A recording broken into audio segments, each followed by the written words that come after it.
아멘. 우리 옆에 계신 분들하고 새해 복 많이 받으세요 한번 합시다. 새해 복 많이 받으세요. 새해가 온 지 몇 달 지난 것 같아요. 새해가 온 지 불과 5일째거든요. 지금 5일, 그리고 첫 번째 주일이고요. 근데 표정들은 몇 달 다 지난 표정이에요. 새해가 주는 어떤 흥분감이 며칠을 잘 못 가는 것 같아요. 아직 새해입니다. 아직 소망이 있고요. 여러분들 희망차게 이렇게 새해를 맞이하시기 바랍니다. 새해 하나님께서 우리 교회에 주신 표 말씀이 있습니다. 여러분 고개를 왼쪽으로 돌리시면 말씀이 나를 살리신다 이렇게 써 있어요. 다 같이 한번 우리 표를 외쳐볼까요? 시작. 말씀이 나를 살리신다. 이번에는 이 앞을 보시고 외워서 한번 해보세요. 우리 예수소망교회 성도들 수준이면 외워서 할 수 있을 것 같아. 시작. 말씀이 나를 살리신다. 와, 그렇죠. 다 140은 넘으셔 보니까. 작년도 표를 외우시는 분 손 들어보세요. 아이고 없으시네. 왜 그런지 아세요? 작년도 표는 길어요. 6단어입니다. 예수님이 함께하는 행복함, 목장, 부흥하는 교회 6단어. 그러니까 못 외우더라고. 재작년 표 외울 수 있는 분, 재작년. 아이고 외우잖아요. 공통점이 뭐예요? 3단어. 공통점이 3단어. 그래서 제가 목회를 하면서 지혜가 생겨요. 표는 3단어 이상 넘어가면 못 외우는구나. 그래서 아주 강력한 표. 다시 한번 외워봅시다. 시작. 말씀이 나를 살리신다. 말씀이 나를 살리신다. 올 한 해 이 말씀 우리가 붙들고 승리하기를 원합니다. 그리고 여러분들의 육체가 살아나고 영혼이 살아나고 가정이 살아나고 자녀가 살아나고 여러분들이 경영하는 모든 일들이 살아나는 역사가 일어나기를 축복합니다. 어떤 한 순례자가 요단강 강변길을 따라서 이렇게 예루살렘 성을 향하여 걸어가고 있었습니다. 한참을 걸어가다 보니까 다리도 아프고 또 햇볕이 뜨겁고 땀도 많이 흐르고 또 한참 동안 걸어가다 보니까 목도 마르고 배도 고팠습니다. 그런데 마땅히 쉴 데가 없어요. 그런데 마침 저만치 보니까 아주 무성한 나무 한 그루가 서 있는 거예요. 멀리서도 얼마나 그 나무가 크고 무성하고 아름다운지 보이는 거죠. 야, 저 나무까지 걸어가서 저기서 쉬면 되겠다. 발걸음을 재촉해서 가봤습니다. 아니나 다를까 정말 가지도 풍성하고 잎사귀도 무성한 그런 아주 멋진 나무였습니다. 그런데 가까이 가보니까 더 놀라운 건 거기에 잘 익은 무화과 열매가 주렁주렁 매달린 것이에요. 얼마나 많이 열매가 매달렸는지 배고픈 김에 열매를 따서 큰 맛있는 단 열매를 배부르게 먹고 나무 그늘 아래 가만히 앉아서 선선한 바람을 이렇게 맞으며 쉬고 있었습니다. 배도 부르고 또 이렇게 쉬다 보니까 그 나무를 우러러 보니까 하나의 시상이 떠오르는 거예요. 나는 어떠한 삶을 살아가고 있는가? 내 인생도 이 나무처럼 이렇게 잎사귀가 무성하고 아주 풍성한 가지를 펼치고 또 내 인생도 이렇게 아주 맛난 열매로 가득한 삶인가? 자기를 돌이켜보게 되는 것이죠. 그러면서 시상이 떠올라서 쓴 시가 오늘 시편 1편입니다. 그냥 쓴 시가 아니라 이 나무가 어떻게 이렇게 풍성할 수 있을까? 나도 이 나무처럼 이렇게 많은 사람들에게 그늘을 베풀어주고 단 열매를 만들어주고 이러한 나무로서 살아가고 싶다. 그러한 마음에서 이 시를 기록하고 있는 것이죠. 이 시편 1편은 150개의 시들 가운데 서론적인 시요, 대표적인 시요, 또 시편에 나오는 5권의 지혜 문학 가운데 가장 핵심적인 메시지를 요약해서 전해주고 있는 시가 바로 시편 1편입니다. 여러분, 그러면 이 지혜서를 통해서, 시편을 통해서 무엇을 가르쳐 주려고 하는 것일까요? 그것은 바로 한 번밖에 살 수 없는 인생인데 어떻게 사는 것이 복 있는 삶이냐라는 것입니다. 어떻게 사는 것이 복 있는 것이냐를 아는 것이 곧 지혜다는 것이죠. 자, 오늘 본문에 보면은 6절에 두 가지의 길이 나오는데, 하나는 복 있는 자의 길이요, 하나 다른 길은 망하는 자의 길, 두 가지가 있다고 나옵니다. 하나는 의인의 길이요, 하나는 악인들의 길이다라고 말합니다. 의인들의 길은 하나님이 인정해 주시는 길이요, 복 있는 길이요, 바로 그 시냇가에 심겨진 나무가 잎사귀가 무성하고 열매가 풍성한 것 같은 그러한 삶을 살아가는 길이요, 다른 길은, 악인의 길은 바람에 나는 겨와 같은 허망한, 이리 휩쓸리고 저리 휩쓸리는 그러한 길이라는 것을 분명히 두 가지를 보여주고 있는 것입니다. 아주 대조적이죠. 바람에 나는 겨, 그런가 하면 어떠한 나무는 심겨져 있는 것이에요. 과연 나의 인생은 어떠한가? 우리 자신을 돌아보게 하는 그림입니다. 자, 그렇다면 의인의 길과 악인의 길, 바람에 나는 겨와 같은 인생과 아니면 심겨져 있는 든든한 인생, 이 두 가지로 나누어지는 그 포인트가 어디입니까? 어디에서부터 그것이 나누어지는 것입니까? 그것이 바로 하나님의 말씀이라는 것입니다.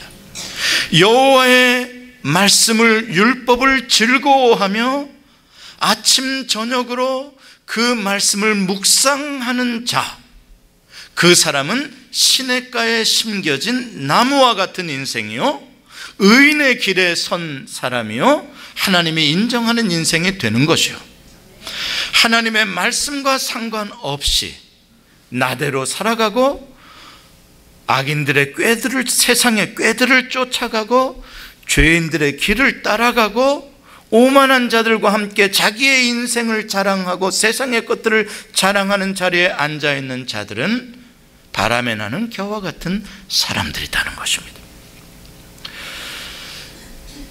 우리가 이 복을 생각하면서 종종 미스테이크하는 것이 무엇이냐면, 복의 현상들에 우리의 눈을 빼앗기고 복이 오는 근원을 찾지 못하는데 미스테이크가 생깁니다. 우리가 이 시를 읽으면서도 많은 분들은 철을 따라 열매를 맺으며 잎사귀가 무성한 갑도다, 거기에 자꾸 초점을 맞춥니다. 자녀가 잘되고 들어와도 복을 받고 나가도 복을 받고 광주리가 떡반죽 그릇이, 거기에 복의 현상들에 우리의 마음을 빼앗깁니다. 오늘 이 시에서 우리가 굉장히 중요하게 봐야 될 것은 어디냐면, 과연 이 무성한 나무, 열매가 풍성한 이 나무가 어디에 심겨졌기에 이런 나무가 되었느냐, 그 자리를 봐야 하는 것이에요. 그게 굉장히 중요한 포인트예요. 이 나무가 시냇가에 심겨져 있기 때문에 이렇게 무성하고 열매가 맺혀지는 것이지, 이 나무가 물이 흐르지 않는 광야 척박한 곳에 심겨졌더라면 이 나무는 빼빼 말라서 죽을 것이요, 아니면 근근히 살아서 뒤틀려지면서 열매도 제대로 내지 못하면서 살아가고 있을 거라고요. 중요한 건 어떻게 나무가 무성하냐, 열매를 맺었냐보다 더 중요한 것은 어디에 심겨져 있느냐가 그렇게 중요한 것입니다. 그러면 우리가 이 시를 읽으면서 아까 이 시상이 떠오른 순례자처럼 나를 돌이킨다고 했을 때, 과연 내 인생 나무의 모습은 어떠한 나무인가? 내 인생 나무의 모습은 한겨울에 앙상하게 마른 모습은 혹시 아닌가? 내 인생 나무는 세상의 세파에 이리 휘둘리고 저리 휘둘리고 꼬이고 잎사귀 하나 제대로 피워보지 못한, 살았는지 죽었는지도 모르는 그러한 모습은 아닌가? 아니면 내 인생의 모습은, 지금 내 인생의 모습은 풍성하고 넉넉하고 가지가 담장을 넘어 저 다른 사람들에게까지 뻗어가고 거기에 잎사귀가 풍성해서 많은 사람들이 나의 그늘에 와서 쉬고 나를 통하여 열매를 먹고 그러한 인생을 살아가고 있지 않는가? 내 인생, 오늘의 내 인생 나무의 모습은 어떤가를 봐야 할 것이요, 그 다음에 내 나무를 바라볼 때 내가 지금 어디에 심겨져 있는가를 생각해 봐야 할 것이요, 내 인생은 지금 어디에 뿌리를 내리고 있는가? 내가 가지고 있는 30만 불, 50만 불, 100만 불의 자본금에 내 인생에 뿌리를 내리고 있는가?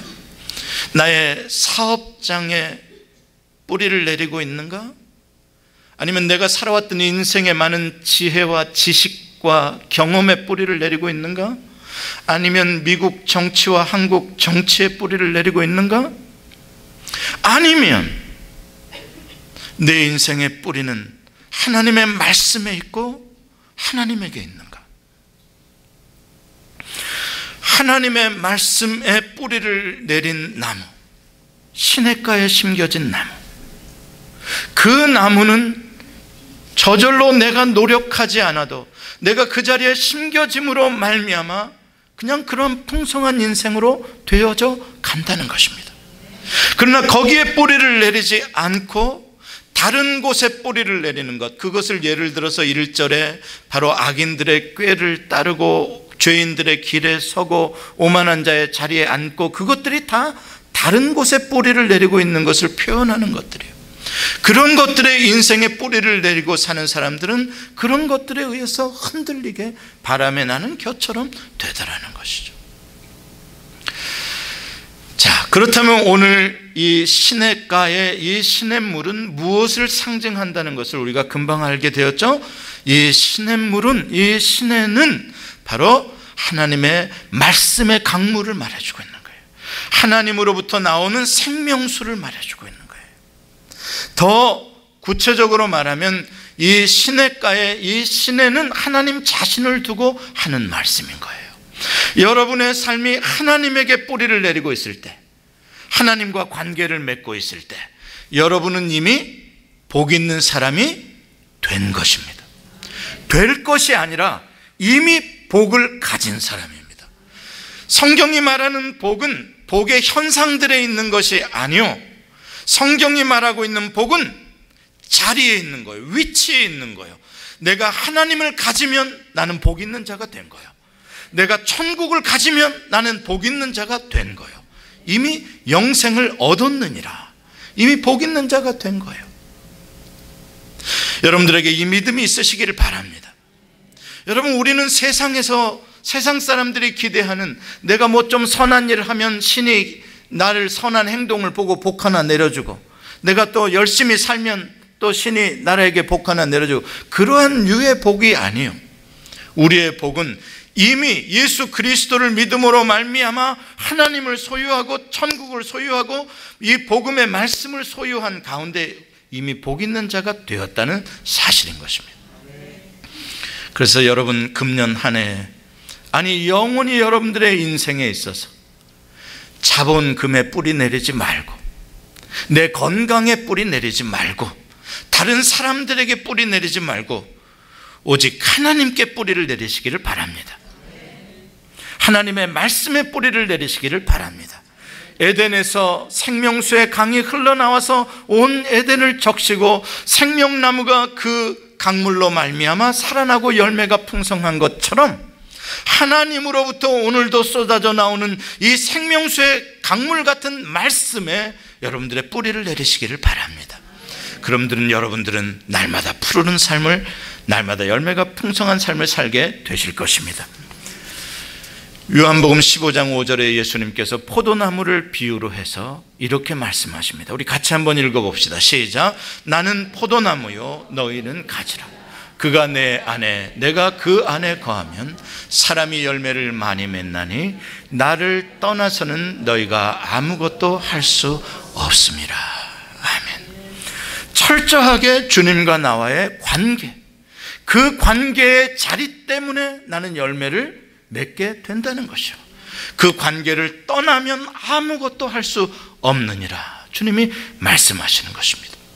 그러면서 7절에 이어서 주님께서 우리가 어떻게 예수님 안에 포도나무와 가지가 붙어 있는 것처럼, 이것은 비유적인 건데 어떻게 하면 영적으로 정말 그러한 관계 속에 주님과 함께 살아갈 수 있는가에 대해서 이렇게 설명을 해주고 있습니다. 다시 한번 읽어보겠습니다. 시작. 너희가 내 안에 거하고 내 말이 너희 안에 거하면 무엇이든지 원하는 대로 구하라. 그리하면 이루리라. 아멘.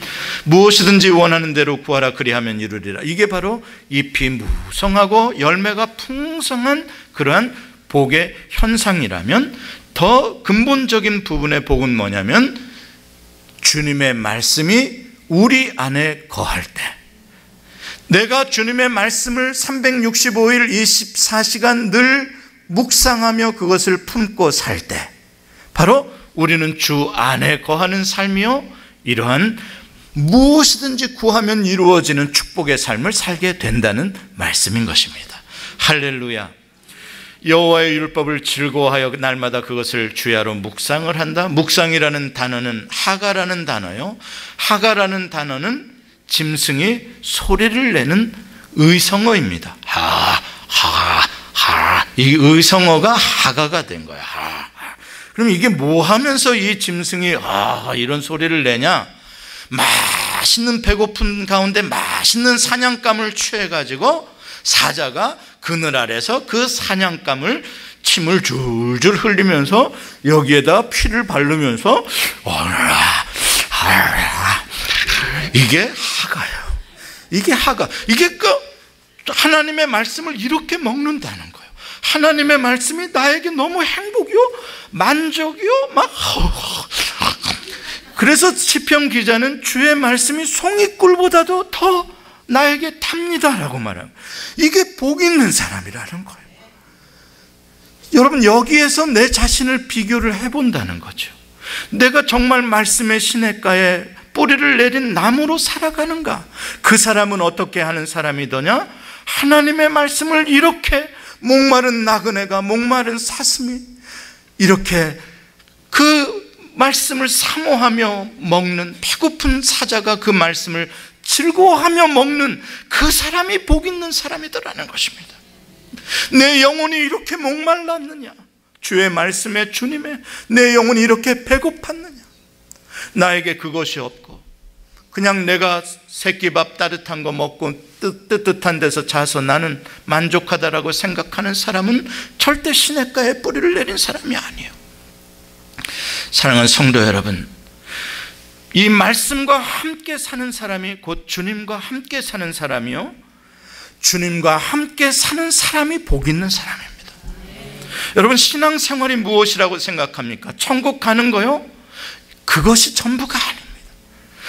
기독교에서 말하는, 복음이 말하는 신앙생활이라는 것은 오늘도 내가 하나님과 주님과 함께 사는 것을 복이라고 하는 것입니다.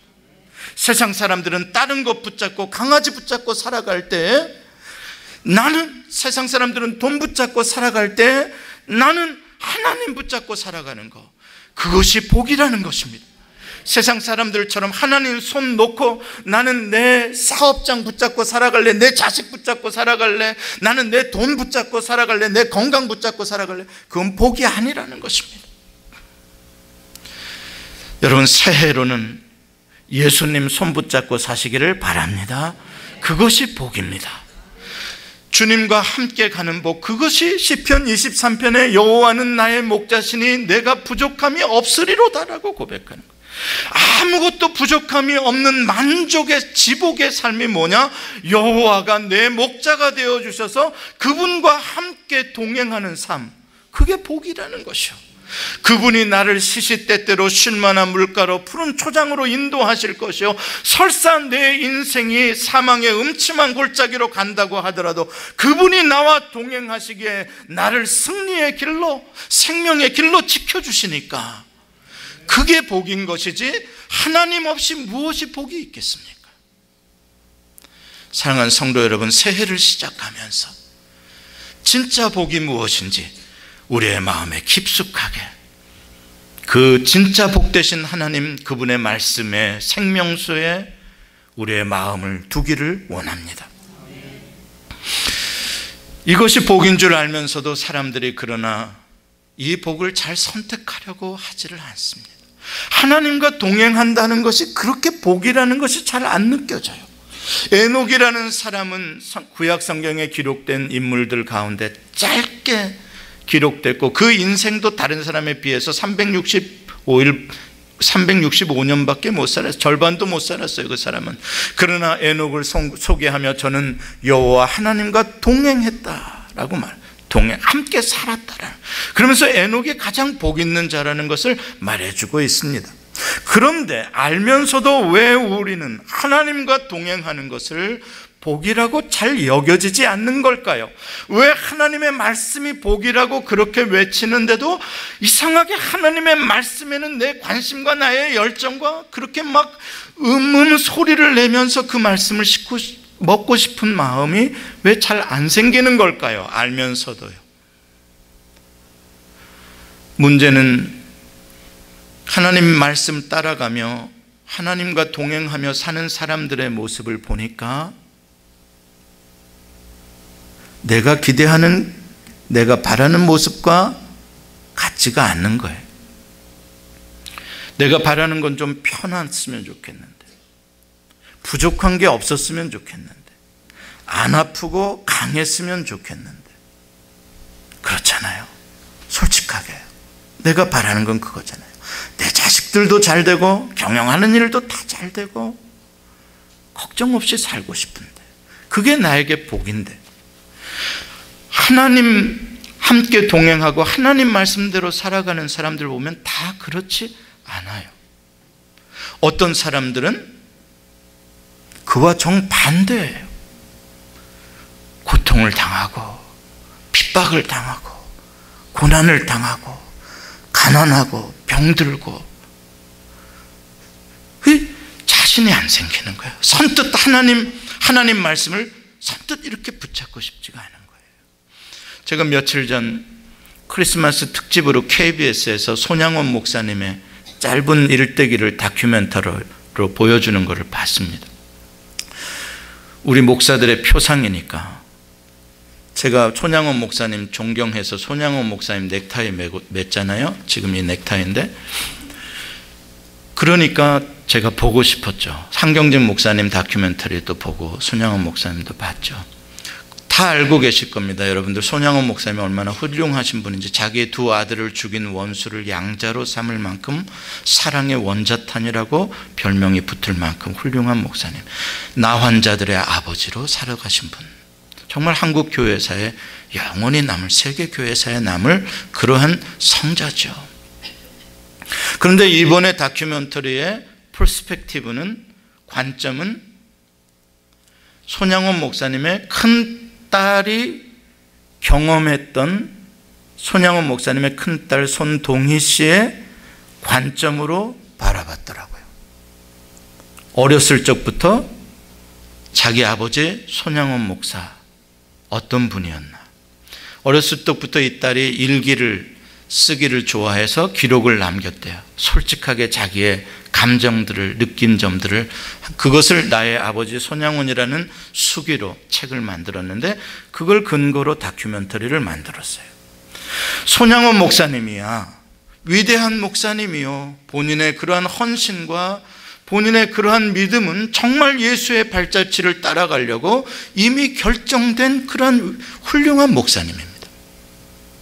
그러나 가족들, 그러한 목사를 둔, 아버지로 둔 자녀들은 어떠냐는 것이죠. 늘 자기 아버지들은 나병 환자들과 함께 계시고, 가족들은 소외된 것 같고, 이 손양원 목사님이 1940년 일제하에서 감옥에 신사참배 안 한다고 끌려 들어가서 해방될 때까지 무려 5년 동안 감옥 생활을 하게 됩니다. 이 5년 동안 이 가족들이 경험했을 고생이라는 건 그 큰딸의 말로 기록을 하고 있는 거예요. 말도 못한 고생을 해요. 부산에 가서 판잣집 달동네에서 먹고 살 길이 없으니까 두 딸은 고아원에 내어주고, 두 아들은 나무통 만드는 공장에 가서 벌어오는데 그걸로도 제대로 먹고 살기가 어려워서 나환자 거지들이, 손양원 목사님이 나환자들의 친구인 줄 아니까 나환자 거지들이 동냥해온 음식을 얻어먹으며 살아가는 거예요. 고아원에 거의 버려지다시피 사는 거예요. 주의 길을 가는 아버지, 아니 주의 길을 가는 가정이라서 하나님의 말씀대로 살려는 아버지, 하나님의 말씀을 믿고 사는 가정이라서 그들은 그 고통을 당하는 거예요. 그러나 이 어린 소녀의 눈에는 거기에 의미를 찾기가 너무 어려운 거예요. 하나님, 우리가 말씀으로 살려고 내 아버지 저렇게 애쓰신데 왜 우리는 이 고생을 해야 합니까? 왜 우리는 고아원에서 외롭게 살아야 합니까? 그 딸의 아픔이에요. 해방되고 다시 예양원에 목회를 시작하시며 상황은 조금 나아졌는데 그것도 잠시 3년도 지나지 않아 여수 순천 좌익들의 반란 사건이 터지면서 손양훈 목사님의 두 아들, 그 당시에 21살, 19살이던 두 아들이 좌익에 의해서 총살을 당해서 순천에서 죽어요. 그 자기 오빠들의 죽음을 제일 먼저 이 16살 먹은 손동이, 이 여동생이 맨발로 거기를 뛰어가서 그 오빠들을 만나요. 이 여동생의 마음을 한번 상상해 보세요. 얼마나 놀라운 충격이요 슬픔이었을까.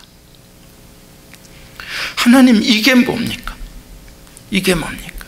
부귀영화를 바라는 것도 아니요 무병장수를 바라는 것도 아닙니다. 그냥 다른 사람들처럼만 살 수 있어도 복이라고 할 텐데 어떻게 내 두 오빠가 죽을 수가 있습니까?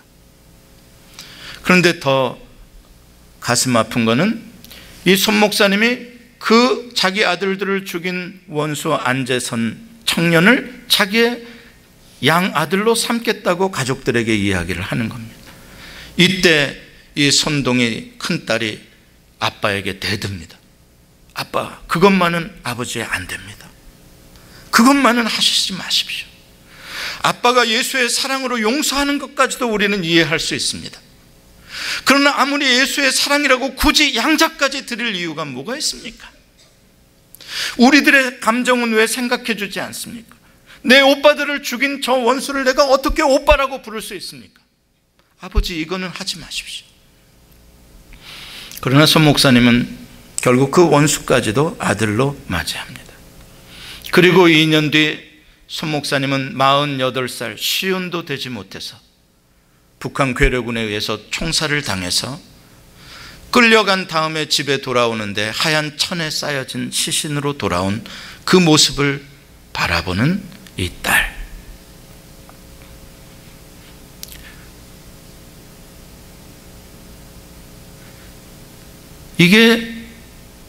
이게 복이랍니다.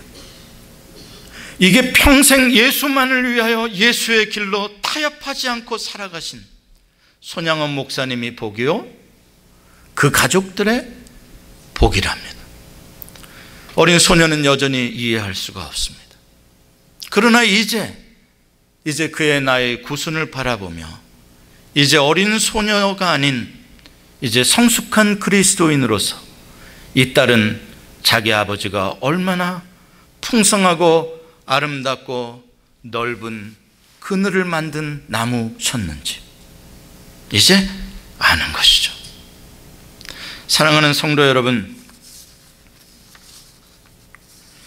사람들이 성경의 말씀, 하나님과 함께 사는 것이 복이라는 것을 알면서도 막상 그 말씀과 하나님과 동행하는 것을 선택하기를 꺼려하는 것은 의인의 길을 보니까 부귀영화의 길이 아니라 고난의 길로 보이기 때문입니다. 겉으로 보면 그렇습니다.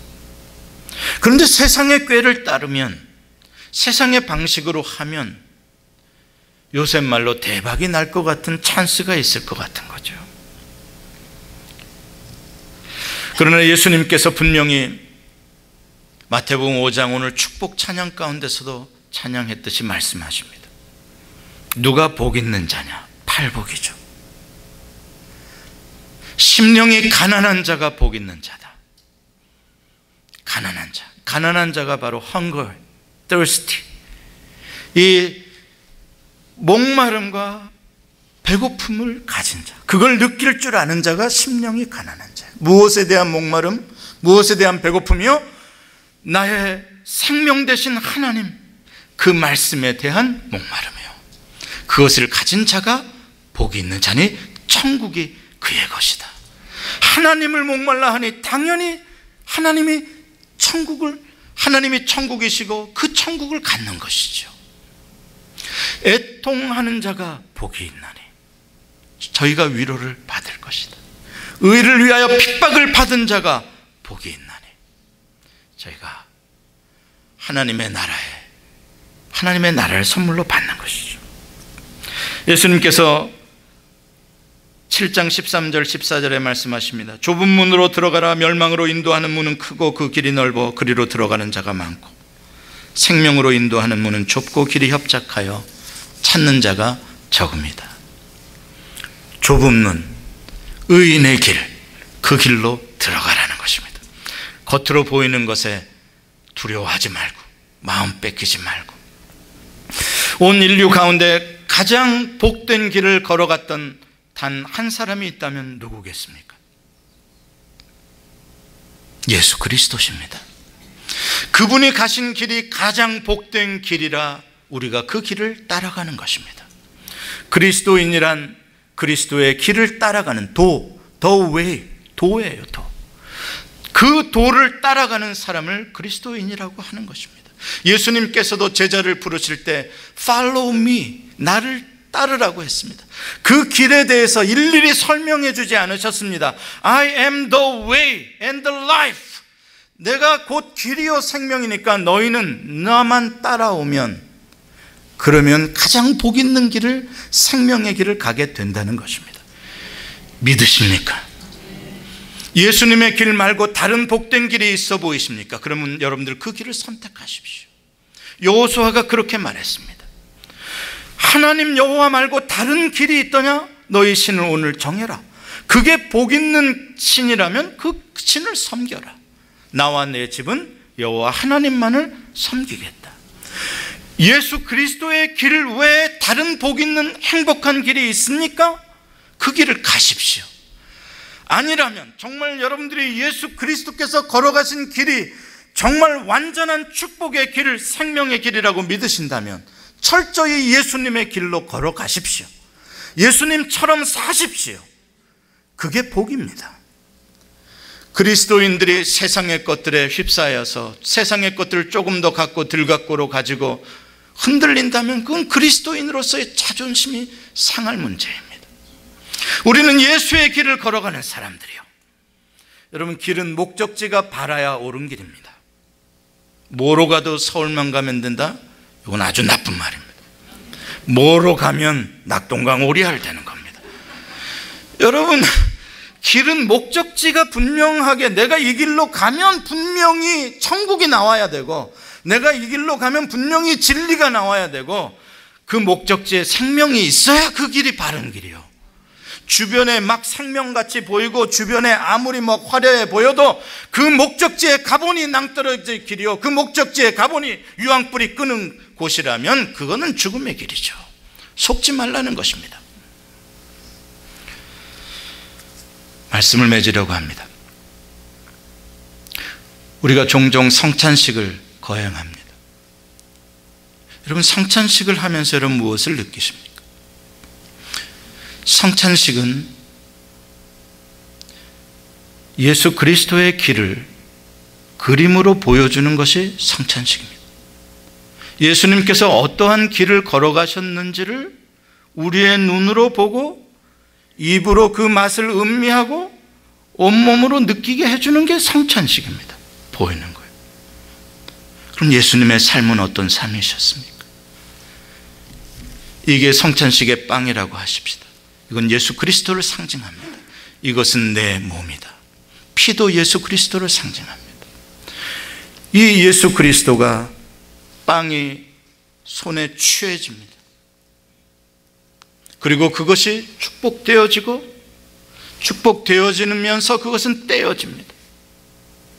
그리고 그것이 나누어져서 흔적도 없이 사라집니다. 이것이 바로 This is the way of Jesus Christ our Lord. 이것이 우리 주 예수 그리스도의 삶의 방식이에요. 이것이 가장 복된 길이라고 우리가 그리스도인이 되고 따라가는 길이에요. 여러분의 인생이 하나님의 손에 취해지고 하나님의 손에 의해서 축복되어지고 그 다음에 여러분의 인생이 떼어져서 다른 사람들에게 먹여지고 다른 사람들을 살려주는 이 삶을 사는 것, 이것이 가장 복된 인생이에요. 세상은 더 많이 쌓고 더 많이 더 커지고 더 강해지는 것을 복이라고 하죠. 아니요, 주님의 복은 더 잘게 더 작게 부셔지고 나뉘어지고 드려지는 것입니다. 이러한 축복의 길을 아무나 걸어갈 수 없지요. 오직 주의 말씀을 품은 자들만 걸어갈 수 있습니다.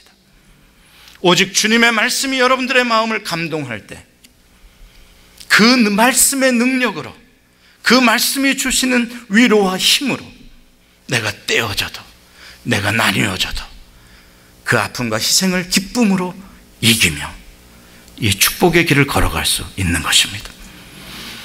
저는 새해 첫날 첫 주일에 여러분들에게 세상적인 복들을 받으시라고 외칠 수도 있습니다. 그래서 여러분들을 기쁘게 해줄 수도 있습니다. 여러분, 그러나 그것은 그리스도인들의 복이 아니요, 우리가 이 복을 추구하며 그리스도의 길을 걸어갈 때 나머지는 내 아버지께서 더해 주시겠다고 약속하십니다. 공중의 새를 보라, 들의 백합화를 보라. 저러한 미미한 피조물도 아버지께서 먹이시고 입히시거든 하물며 너희들이 까보냐. 그런 것들은 염려하지 말아라. 그리고 너희들은 이 길을, 축복의 길을 걸어가라. 기도하십시다. 주님, 우리 예수 소망교회가 2014년부로 이 말씀의 길, 주님의 길, 이 축복의 길을 걸어갈 수 있도록 우리를 붙잡아 주시옵소서. 주의 사랑에 줄로 묶어주시고 주의 말씀으로 우리를 밀어주시고 우리 예수 소망의 모든 성도들이 주님처럼 하나님의 손에 취해지고 들려지고 축복되어지고 떼어지고 나누어지는 이 세상이 줄 수 없는 천상의 복을 누리는 우리 교회와 성도들이 되게 하여 주옵소서. 예수님의 이름으로 기도합니다.